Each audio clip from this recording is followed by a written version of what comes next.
Olá, queridos, graça e paz. Como que vocês estão? Espero encontrar todos bem e guardados pelo Senhor.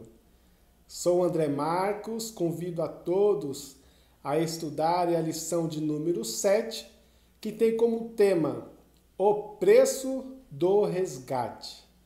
O texto bíblico está escrito em Romanos, no capítulo 3, do versículo 23 ao versículo 24, e também no capítulo 6, do versículo 16 ao versículo 22.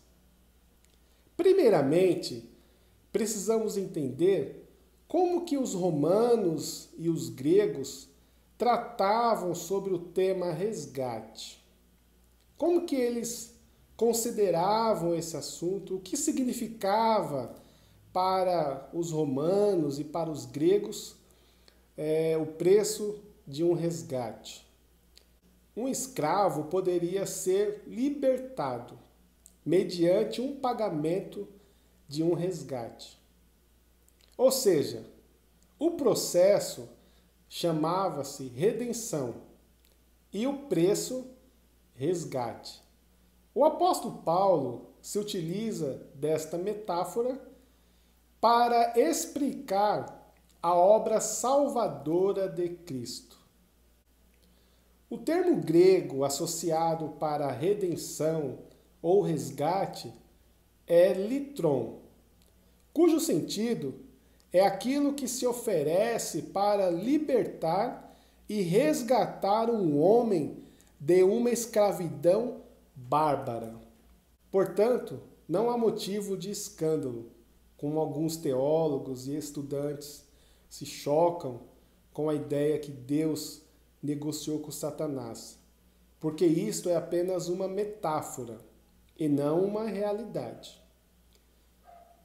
Primeiro ponto desta lição que eu quero compartilhar com vocês fala sobre o uso do termo redenção no pensamento bíblico. O Antigo Testamento foi escrito em hebraico. Posteriormente, quando foi traduzido ao grego, chamou-se Septuaginta. A primeira menção da redenção ocorre no livro do Êxodo, no capítulo 13 e o versículo 13. Após a saída do povo do Egito, todo o primogênito deveria ser consagrado ao Senhor, fosse homens ou até mesmo animais. Todo primogênito deveria ser consagrado ao Senhor. E se porventura alguém quisesse resgatar um jumento, por exemplo, para o trabalho no campo, deveria oferecer um resgate, um cordeiro em troca, para que ele pudesse resgatar aquele animal devido à sua força física para o trabalho no campo.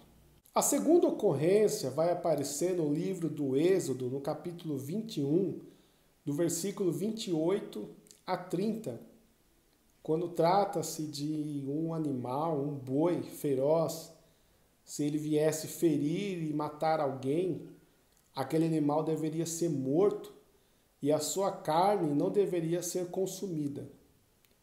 Porém, se o dono daquele animal soubesse que aquele boi era feroz, era violento, e ele viesse ferir e matar alguém, o animal era morto e também o seu dono.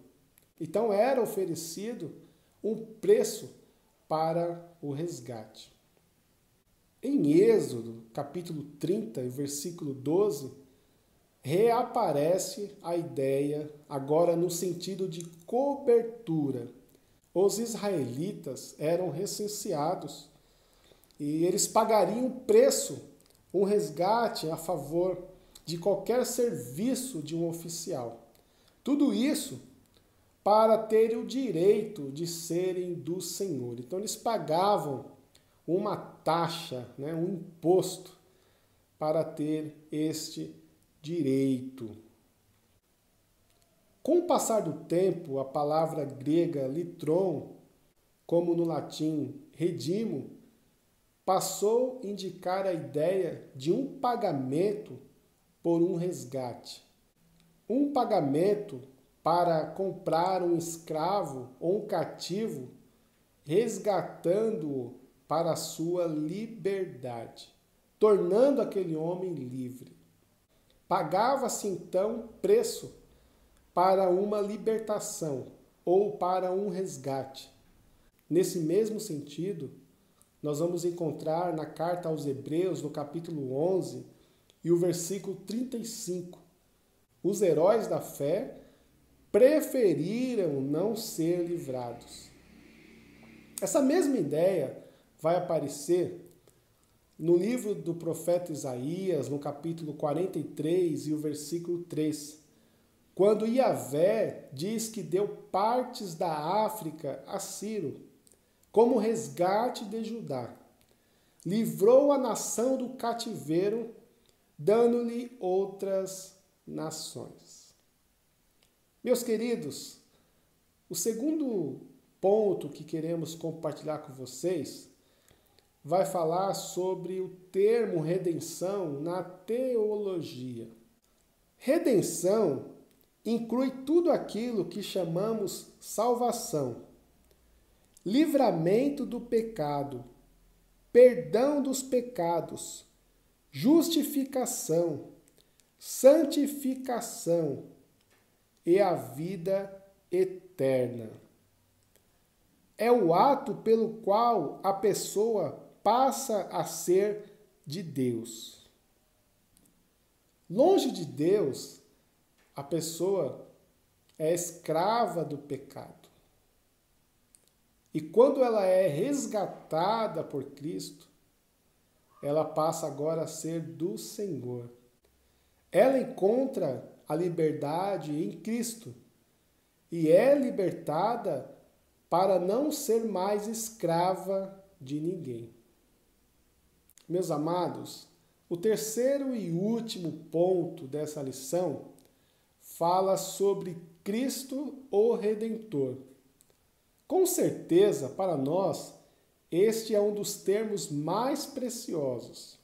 E o Novo Testamento nos ensina bastante sobre esta lição. Em Cristo, nós temos a redenção dos nossos pecados para não ser mais escravos. Vejamos o que está escrito na carta aos Romanos, no capítulo 3, do versículo 23 ao versículo 24. Pois todos pecaram e carecem da glória de Deus, sendo justificados gratuitamente por sua graça, mediante a redenção que há em Cristo Jesus. Antes de sermos comprados por Cristo, éramos escravos do pecado e éramos entregues a fazer a sua vontade. Agora, livres, nós nos oferecemos a Cristo para fazermos a sua vontade. Mas alguém nesse momento pode estar pensando: fomos mudados de servos para servos? Então, não ficamos livres. Quando estávamos no pecado, não conseguíamos não pecar. Agora, em Cristo, libertos do pecado, nos tornamos livres para não mais obedecermos ao pecado. Agora, nós nos entregamos a Cristo para obedecer à sua vontade. O cristão autêntico deseja fazer a vontade do Senhor. Ele reconhece agora que é propriedade exclusiva de Deus, pertence ao Senhor. Ele não é o dono de si mesmo, ele tem um dono. E agora ele se esforça, o seu desejo é viver em obediência à sua vontade. A nossa vida deve ser submissa ao Senhor. devemos obedecer à sua vontade. Quando Deus apareceu a Abrão, ele disse: Eu sou o Deus Todo-Poderoso, ande na minha presença. Em algumas traduções diz: ande conforme a minha vontade e seja íntegro. Precisamos andar segundo a vontade do Senhor. A vontade que é boa, perfeita e agradável. A submissão ao pecado é escravizante, mas a submissão a Deus é voluntária e enche nossa vida de significado. Veja o que está escrito na carta aos Gálatas, no capítulo 5 e o versículo 1. Para a liberdade foi que Cristo nos libertou. Por isso, permaneçam firmes e não se submetam de novo ao jugo de escravidão. Meus amados, foi para a liberdade que Cristo nos libertou. O sangue e a sua morte na cruz foi o preço pago para a nossa redenção. Não foi o Pai que obrigou o Filho, mas o Filho se ofereceu por nós. Ele se entregou por nós. Ele derramou o seu sangue para nos libertar. Essa salvação teve um preço muito caro. Foi o sangue de Cristo que foi vertido ali na cruz do Calvário. E esse estudo nos faz lembrar do que está escrito na primeira carta de Pedro, no capítulo 1, do versículo 18 a 19, que diz assim: sabendo que não foi mediante coisas perecíveis, como prata ou ouro, que vocês foram resgatados da vida inútil que seus pais lhe legaram, mas pelo precioso sangue de Cristo, como de um cordeiro sem defeito e sem mácula. Portanto, Cristo se deu em resgate por nós. Ao nos comprar, ele nos resgatou da condição de escravos e nos fez participantes de sua natureza e de filho. Ele nos tornou seus irmãos e agora passamos a ser filhos do mesmo Pai. Tínhamos a natureza de Adão, mas agora temos a natureza de Cristo. A nossa redenção nos faz participantes da ressurreição, da ascensão e da glorificação. Isso significa que temos vida na vida de Cristo. E porque ele ressuscitou, nós também seremos ressuscitados. E como ele foi glorificado, nós também o seremos. Ao efetuar a nossa redenção, Jesus nos fez participantes da sua natureza vitoriosa, ressurreta, glorificada.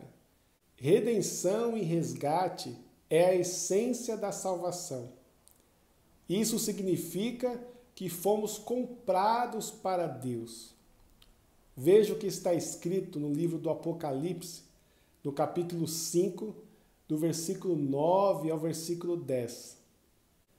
E cantavam um cântico novo, dizendo: digno és de pegar o livro e de quebrar os selos, porque foste morto, e com teu sangue compraste para Deus os que procedem de toda tribo, língua, povo e nação, e para o nosso Deus os constituíste reino e sacerdotes, e eles reinarão sobre a terra. Meus queridos, meu coração se alegra em poder compartilhar com vocês esses estudos. Espero que tenha falado ao teu coração e que vocês possam estudar os textos que nós mencionamos. Que Deus continue abençoando a cada um de vocês, com saúde física, com saúde emocional e com saúde espiritual. E nunca se esqueçam, o sangue e a morte na cruz foi o preço pago para a nossa redenção. Louvamos a Deus através de Cristo Jesus, que se entregou por nós, que derramou seu sangue para nos redimir, para nos resgatar do império das trevas para a sua maravilhosa luz. Que Deus abençoe a cada um de vocês e até a próxima aula